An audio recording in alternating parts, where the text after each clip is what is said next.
పిత పుత్ర పవిత్రాత్మ నామమున ఆమేన్. ఈరోజు డిసెంబరు 13వ తారీఖు. మత్తయి సువార్త 11వ అధ్యాయము 16వ వచనం నుండి 19వ వచనం వరకు. ఈ తరము వారిని ఎవరితో పోల్చెదను?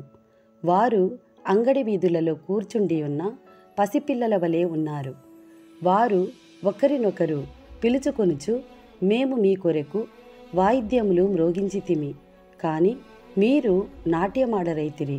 విలపించితిమి, కాని మీ రొమ్ములను బాదుకొనరైతిరి అనుచుందురు. యోహాను అన్నపానీయములు పుచ్చుకొనకపోవుటచే అతనికి దయ్యము పట్టినదని వారు పలుకుచున్నారు.